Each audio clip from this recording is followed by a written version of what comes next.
రోహిణి ఇంట్లో లేదమ్మా అని అనేసరికి తనకి చేయకుండా ఎందుకు వెళ్ళింది, నీకైనా చెప్పాలి కదా, అంత పౌరుషం ఏంటి, అయినా తన గురించి మనకెందుకులే అని అంటూ ఉంటుంది ప్రభావతి. ఇక మీనా శృతి ఇద్దరు ఫోన్లో జోక్స్ చూసుకొని నవ్వుకుంటూ ఉంటారు.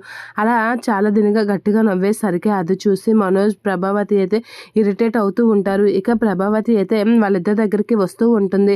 వాళ్ళిద్దరి దగ్గరికి వచ్చి ఏంటి ఇద్దరు ఓ పక్క నవ్వేస్తున్నారు అని చెప్పేసి అనేసరికి ఏం లేదా అత్తయ్య అని అంటూ ఉంటుంది మీనా.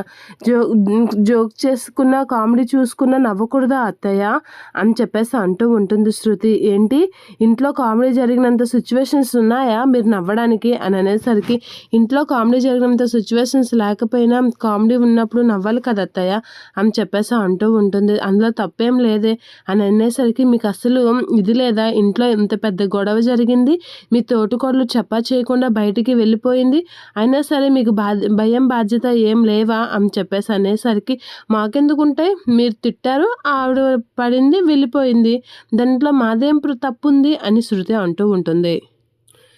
తను తప్పు చేసింది, నేను మందలించాను, అందులో నా తప్పు ఏముంది, నన్ను అంటున్నావు నువ్వు అని అనేసరికి మీరు మందలించారో ఏం చేశారో తను ఇంట్లో నుంచి వెళ్ళిపోయింది కదా, నేను చేసింది తప్ప అని అంటూ ఉంటుంది ప్రభావతి. రోహిణి బయట నుంచి వస్తూ ఉంటుంది.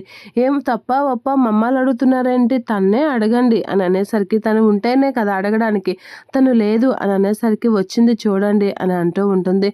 రోహిణి అని చెప్పేసి మనోజ్ అయితే హ్యాపీగా ఫీల్ అవుతూ నవ్వుతూ ఉంటాడు. అలా నవ్వగానే ఏంట్రా పిల్లని చూడగానే ముఖంలో కలొచ్చేసింది, నువ్వు ఒక నిమిషం ఆగు అని చెప్పేసి ప్రభావతి అంటూ ఉంటుంది. ఇక రోహిణి అయితే లోపలికి వచ్చి అత్తయ్య అని చెప్పేసి అంటూ ఉంటుంది. తప్పు అయిపోయింది అత్తయ్య, నేను చాలా పెద్ద తప్పు చేశాను అని అనేసరికి తను నాతో మాట్లాడొద్దని చెప్పరా మనోజ్, ఈ రోజు నుంచి నన్ను అత్తయ్య అని పిలొద్దని చెప్పు అని చెప్పేసి రోహిణితో మనోజ్తో అంటూ ఉంటుంది. అలా అనేసరికి ఇక తలదించుకుంటూ ఉంటాడు మనోజ్.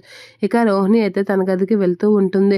రోహిణి అని చెప్పేసి అనేసరికి ఎక్కడికి రా, పిల్లం చుట్టూ తిరగడానికి అప్పుడే వెళ్ళిపోతున్నావా, అదేం జరగదు, ఈ రోజు నుంచి నువ్వు రోహిణితో మాట్లాడడానికి లేదు, కలవడానికి లేదు, ఏమీ లేదు, నేను చెప్పినట్లుగానే ఉండాలి, నేను చెప్పిందే చెయ్యాలి, అర్థమైందా అని చెప్పేసి అంటూ ప్రభావతి అయితే మనోజ్తో అంటూ ఉంటుంది. ఇక రవి శృతి అయితే అలా చూస్తూ ఉండిపోతూ ఉంటారు. నువ్వు తనతో ఉండడానికి లేదు, ఒకే గదిలో ఉండడానికి లేదు, నేను చెప్పినట్లుగా తనతో మాట్లాడినా ఏం చేసినా ఒప్పుకోను అని అనేసరికి ఈవిడేమైనా